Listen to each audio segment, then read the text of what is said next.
കൃത്യമായി 10-15 അംഗങ്ങളുള്ള ഒരു പവർ ഗ്രൂപ്പ് മലയാള സിനിമയെ നിയന്ത്രിക്കുന്നു. ഇതിന്റെ തലപ്പത്തിരിക്കുന്നവരിൽ ബി ഉണ്ണികൃഷ്ണൻ ഉൾപ്പെടെ ഉണ്ട് എന്ന രൂക്ഷമായ പ്രതികരണം സംവിധായകൻ വിനയനിൽ നിന്നുണ്ടായിട്ടുണ്ട്. സ്വാഭാവികമായും അങ്ങനെയാണെങ്കിൽ മമ്മൂട്ടിയും മോഹൻലാലും ഉൾപ്പെടെ ഇതിന്റെ തലപ്പത്തിരിക്കുന്നവരെല്ലാം അതിന്റെ അംഗങ്ങളാകേണ്ടത്. താങ്കളുടെ പ്രതികരണം എന്താണ്?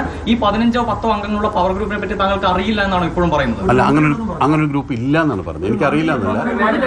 നേരത്തെ കോമ്പറ്റീഷൻ കമ്മീഷനിൽ ആ കമ്മിറ്റിയുടെ റിപ്പോർട്ടിനകത്ത് ഇത്തരത്തിൽ പ്രമുഖ താരങ്ങളുടെ പേരടക്കം എടുത്തു പറയുന്ന ചില പരാമർശങ്ങളുണ്ട്. അവർ തന്നെ ആയിരിക്കുമോ ഈ ഹേമ കമ്മിറ്റിയും ഒരു ഉദ്ദേശിച്ചത്? എന്തായിരിക്കും അതിനകത്തുള്ള പരാമർശം? അതിന് ഞാൻ എങ്ങനെ മറുപടി പറയും? ഹേമ കമ്മിറ്റി റിപ്പോർട്ടിന് വേണ്ടി പ്രവർത്തിച്ചത് WCC ആണ്. WCCക്ക് ഇപ്പം കുറെ ആളുകൾക്ക് സിനിമയിൽ ഒരു അവസരം നിഷേധിച്ചാണ് തുടക്കം മുതൽ ഇങ്ങോട്ട്. നിങ്ങളുടെ ശ്രദ്ധയിൽപ്പെട്ടിട്ടുണ്ടോ? അല്ല, അങ്ങനെ ഞാൻ നേരത്തെ പറഞ്ഞില്ല, അങ്ങനെ ഒരു അവസരം നിഷേധിക്കാൻ പറ്റില്ല. ആർക്കും അങ്ങനെ സിനിമയിൽ അവസരം നിഷേധിക്കാൻ പറ്റില്ല. സിനിമ എന്നും സക്സസ്ഫുൾ ആയിട്ടുള്ള സിനിമയുടെ ഭാഗമായി വരുന്നവർക്ക് കൂടുതൽ സിനിമകൾ ഉണ്ടാവും. മോഹൻലാലിനെ വെച്ച് അല്ലെങ്കിൽ മമ്മൂട്ടി വെച്ച് സിനിമ ചെയ്യുമ്പോൾ മോഹൻലാലിനും മമ്മൂട്ടിക്ക് നിർദ്ദേശിക്കാമല്ലോ, ഇന്നാളെ വേണ്ട, അങ്ങനെ നിർദ്ദേശിക്കാൻ പറ്റില്ല. അങ്ങനെ നിർദ്ദേശിക്കാൻ പറ്റില്ല. അല്ല, ഒരു കഥ ആവശ്യപ്പെടുന്ന ഒരു കഥാപാത്രത്തിന് ഏറ്റവും അനുയോജ്യരായ ആളുകളെയാണ് എപ്പോഴും ഒരു സിനിമ ആദ്യം സമീപിക്കുന്നത്. അവരെ ലഭിക്കാതെ വരുമ്പോഴാണ് എന്നാൽ പിന്നെ അതല്ലെങ്കിൽ ഇങ്ങനെ എന്ന് പറയും. അങ്ങനെയാണ് സിനിമയുടെ കാസ്റ്റിംഗ് നടക്കുന്നത്. അല്ലാതെ അവിടെ കുറേ ആളുകൾ ഇരുന്നിട്ട് നമുക്ക് മറ്റേ മതി ഇയാൾ മതി അങ്ങനെ തീരുമാനിക്കില്ല. അങ്ങനെയല്ല സിനിമയുടെ ഒരു കാസ്റ്റിംഗ് നടക്കുന്നത്.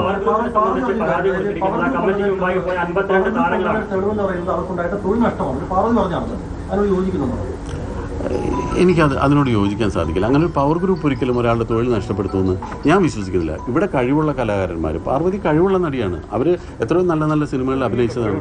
ഇപ്പോൾ റീസെന്റ് ഇറങ്ങിയ സിനിമകളിൽ അവർ അഭിനയിച്ചില്ല. പാർവതിക്ക് വലിയ ഇടപെടലുണ്ട്. എന്തുകൊണ്ടാണ് അത്രയും തുടർച്ചയായി ഹിറ്റുകൾ ഉണ്ടാക്കുന്ന ഒരു നടിക്ക്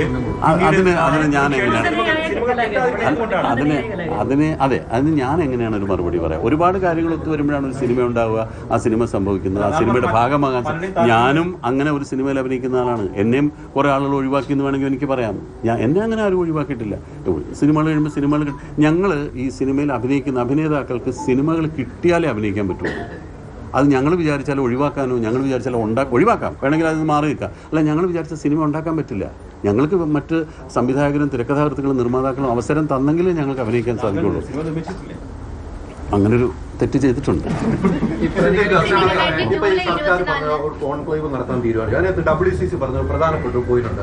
അത് വേട്ടക്കാരും ഉണ്ടാകും, ഞങ്ങൾ അതിൽ പങ്കെടുക്കില്ല. അത്തരം ഒരു സംഭവം നടക്കുമ്പോൾ അമ്മയുടെ നിലപാടാണ്. അതിനകത്ത് ആരൊക്കെയായിരിക്കും വരുമെന്ന് ഞാൻ ഈ ഇടയ്ക്കാണ് ഇങ്ങനെ ഒരു കോൺക്ലേവിനെ പറ്റി കേൾക്കും. എന്താണ് ഈ കോൺക്ലേവിൻ്റെ ഉദ്ദേശമെന്നോ എന്താണ് ആ കോൺക്ലേവിൻ്റെ സ്ട്രക്ചർ എന്നോ, ആരാണ് ഇപ്പോൾ സർക്കാരാണ് ആ കോൺക്ലേവ് പ്ലാൻ ചെയ്തിട്ടുള്ളതെന്ന് അറിയാം. അത് ഞങ്ങളാരും ക്ഷണിച്ചിട്ടില്ല. ആ കോൺക്ലേവ് എന്താണെന്ന് പോലും എനിക്ക് അതിനെപ്പറ്റി മനസ്സിലാക്കിയിട്ടില്ല. അത് മനസ്സിലാക്കി പഠിച്ചതിന് ശേഷം നമ്മളതിനെപ്പറ്റി സംസാരിക്കുന്നത്. റിപ്പോർട്ട് പുറത്തു വരുമെന്നൊരു ആദ്യം തീരുമാനിച്ചത് അങ്ങനെയാണ്. അതിനുശേഷം 2 ഹർജികൾ ഇതിനെതിരെ വരുന്നുണ്ട്. അതിൽ സജിമോൻ പാറയിൽ പറഞ്ഞൊരു കാര്യമുണ്ട്, മൊഴി കൊടുത്ത ആളുകൾക്ക് ഉൾപ്പെടെയും അതല്ലെങ്കിൽ അവരുടെയും ജീവന് ഭീഷണിയാവുന്ന തരത്തിലുള്ള നടപടികൾ ഉണ്ടായേക്കാം എന്നൊരു സൂചകം കൂടി ഹർജിയിലുണ്ടായിരുന്നു. ഈ മൊഴി കൊടുത്തിട്ടുള്ള പല ആളുകളുടെ ആവശ്യപ്രകാരമാണ് ഹേമ കമ്മിറ്റി അങ്ങൊരു നിർദ്ദേശം വെച്ചത്. It has to be highly confidential എന്നൊരു നിർദ്ദേശം വെച്ചത്. പക്ഷേ തുടർന്നും ഇപ്പോഴും അത് പുറത്തു വരുമ്പോൾ തങ്ങളുടെ മൊഴി നൽകിയവരുടെ പേരുണ്ടോ അല്ലെങ്കിൽ പ്രതിസ്ഥാനത്തുള്ളവരുടെ പേരുണ്ടോ, ഇത്തരം കാര്യങ്ങളിലൊക്കെ അങ്ങേയറ്റം വിജിലന്റും ആയിരുന്നു. തിരിച്ച് ഈ റിപ്പോർട്ട് പുറത്തുവിടുന്ന കാര്യത്തിൽ അത്ര വിജിലൻസ് കീപ്പ് ചെയ്തിട്ടുണ്ട്. പക്ഷേ ഇവിടെയുള്ള ഒരു ചോദ്യം എന്ന് പറഞ്ഞാൽ, ഈ പറയുന്ന ആളുകൾക്ക്, അതായത് മൊഴി നൽകിയ ആളുകൾക്ക് ഇത്തരം ജീവഹാനി ഉണ്ടാകുന്ന അല്ലെങ്കിൽ അവരുടെ കരിയർ ഇല്ലാതാക്കുന്ന തരത്തിലുള്ള നടപടികൾ ഈ പറയുന്ന അല്ലെങ്കിൽ സൂചിപ്പിക്കുന്ന ഇല്ല എന്ന് സിദ്ദിഖ് പറഞ്ഞ പവർ ഗ്രൂപ്പിലുള്ള ആളുകൾ അതിന്റെ പിന്നിൽ പ്രവർത്തിക്കാനുള്ള സാധ്യതയുണ്ടോ? ഒരിക്കലുമില്ല. അങ്ങനെ ഉണ്ടെങ്കിൽ അവർ പിടിക്കപ്പെടേണ്ടതാണ്, ശിക്ഷിക്കപ്പെടേണ്ടതാണ്. അതിൻ്റെ പേരിലൊന്നും ഒരാളെ ഒന്നും ഒരു ഭീഷണിപ്പെടുത്തി നടത്താൻ സാധിക്കില്ല. നിങ്ങൾ ആലോചിച്ചു, അതൊക്കെ അങ്ങനെ അവർ ഭയപ്പെടുന്നുണ്ടാവാമായിരിക്കും. പക്ഷെ ആരാണ് ഇങ്ങനെ ഇതിന്റെ പേരിൽ ആരെ ഭീഷണിപ്പെടുത്തുന്നത്? അങ്ങനെയൊന്നും ഒരു ഭീഷണി നടന്നിട്ടുണ്ടാവില്ല. അങ്ങനെ ഉണ്ടായാൽ തന്നെ നേരെ അവരെ കണ്ടുപിടിച്ച് നമ്മൾ ശിക്ഷിക്കാനുള്ള സംവിധാനം നമ്മുടെ ഭരണഘടനയിലുണ്ട്. ഇവിടുത്തെ ലോ ആൻഡ് ഓർഡർ അതൊന്നും കണ്ണടച്ച് ഇരിക്കുമെന്ന് തോന്നുന്നില്ല. അങ്ങനെയൊന്നും ഒരാളെയും ഭീഷണിപ്പെടുത്തുക, ഒരു ഭീഷണിപ്പെടുത്തിയാൽ എന്തെങ്കിലും തെളിവ് വന്നാൽ തീർച്ചയായും ആ ഭീഷണിപ്പെടുത്തിയ അകത്താകും. കൃത്യമായ ഡേറ്റ് ഓർമ്മയില്ല. ഇതിന് മുമ്പ് അന്ന് ഈ ഹേമ കമ്മിറ്റി റിപ്പോർട്ടിന്റെ അടിസ്ഥാനത്തിൽ അവർ തന്ന ചില റെക്കമെൻഡേഷൻസ് കൂടെ ഒക്കെ വെച്ചിട്ട് ഒരു 10-20ഓളം നിർദ്ദേശങ്ങൾ അവർ വെച്ചിരുന്നു. അതിലൊന്നായിട്ട് പ്രധാനമായിട്ട് ചോദിച്ചത് ഇങ്ങനെ തുല്യ പ്രതിഫലം സിനിമയിൽ നടപ്പാക്കാൻ സാധിക്കുമോ, അതല്ലെങ്കിൽ ഇത്തരമുള്ള പ്രാഥമിക ആവശ്യങ്ങൾക്കുള്ള സൗകര്യങ്ങൾ പല സെറ്റിലും ഇല്ലാതെ പോകുന്നു. അപ്പോൾ അതിൻ്റെ പേരിൽ ആ സൗകര്യങ്ങൾ കൊടുക്കാനുള്ള നിർദ്ദേശങ്ങൾ നിങ്ങളുടെ ഭാഗത്തുണ്ട്.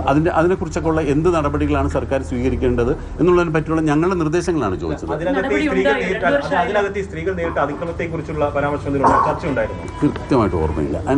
അതങ്ങനെ ചർച്ച ഉണ്ടായിരുന്നില്ല. വിഷയമാണല്ലോ ഈ റിപ്പോർട്ട്. പക്ഷേ ആ റെക്കമെൻഡേഷൻസിൽ അതായിരുന്നില്ല പ്രധാനമായിട്ട്. ഈ തൊഴിലിടങ്ങളിൽ ഉണ്ടാകുന്ന മറ്റു ബുദ്ധിമുട്ടുകളെ കുറിച്ചും കാര്യങ്ങളെ കുറിച്ചുമാണ് കൂടുതൽ പറഞ്ഞത്. അല്ല, എനിക്ക് പ്രത്യേകിച്ച് ഓർമ്മയുള്ളത് ഈ പ്രതിഫലത്തെ പറ്റിയിട്ടുള്ള കാര്യങ്ങളായിരുന്നു. പലപ്പോഴും ഈ തുല്യ പ്രതിഫലം കൊടുക്കണം, അത് സ്ത്രീകൾക്കും പുരുഷന്മാർക്കും. ഈ സിനിമയിൽ അങ്ങനെ ഒരു വിവേചനം അങ്ങനെ ഇത് ചെയ്യാൻ പറ്റില്ല. അതിൽ സ്ത്രീകൾക്ക് കൂടുതൽ, ചിലപ്പോൾ ചില സ്ത്രീകൾക്ക് കൂടുതൽ പ്രതിഫലമായിരിക്കും, ചിലപ്പോൾ കുറവായിരിക്കും, ചിലപ്പോൾ പുരുഷന്മാർക്കായിരിക്കും കൂടുതൽ, ചിലപ്പോൾ പുരുഷന്മാർക്ക് കുറവായിരിക്കും.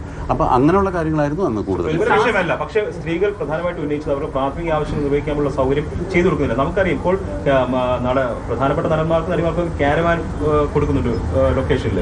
എന്തുകൊണ്ട് വളരെ അടിസ്ഥാന സൗകര്യമായി ടോയ്ലറ്റ് സൗകര്യം ഏർപ്പെടുത്തി കൊടുക്കുന്നില്ല? ഇതൊക്കെ ഇഷ്യൂസ് അല്ലേ?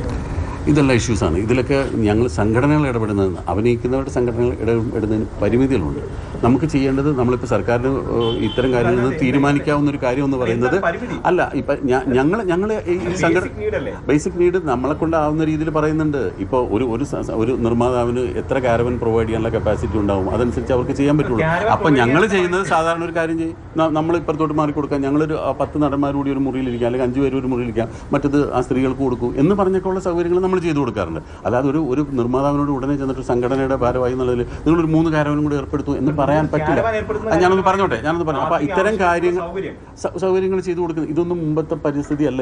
ഇപ്പോൾ നിങ്ങൾ അന്വേഷിച്ച് നോക്കൂ, നിങ്ങൾ ഏതെങ്കിലും സെറ്റിൽ പോയി നോക്കൂ, ഇവർക്കെല്ലാം ആവശ്യത്തിന് സൗകര്യങ്ങളുണ്ട്. അല്ലാതെ സൗകര്യങ്ങളില്ല എന്ന് പറയുന്നത് തെറ്റാണ്. ഇത് 4-5 വർഷം മുമ്പ് ശരിയാണ്, ഇത്തരം ബുദ്ധിമുട്ടുകൾ ഉണ്ടായിരുന്നു. ഇതൊന്നും ഇല്ലാത്ത കാലഘട്ടത്തിൽ ഞങ്ങൾ അഭിനയിച്ചിട്ടുണ്ട്. അപ്പോൾ അന്ന് 5 വർഷങ്ങൾക്ക് മുമ്പാണ് അന്ന് പറഞ്ഞതിന് ശേഷം ഒരുപാട് മാറ്റങ്ങളുണ്ടായി, ഒരുപാട് മാറ്റങ്ങൾ വന്നിട്ടുണ്ട്, പല കാര്യങ്ങളിലും മാറ്റങ്ങൾ വന്നിട്ടുണ്ട്, ഒരുപാട് മാറ്റം കൊണ്ടുവന്നിട്ടുണ്ട്. അത് അത്തരം നിർദ്ദേശങ്ങൾ ആരൊക്കെ നിർദ്ദേശങ്ങൾ പറഞ്ഞിട്ടുണ്ടോ അതനുസരിച്ചുള്ള മാറ്റങ്ങൾ സിനിമയിൽ ഉണ്ടായിട്ടുണ്ട്. പോസിറ്റീവായിട്ടുള്ള ഒരുപാട് മാറ്റങ്ങൾ വന്നിട്ടുണ്ട്.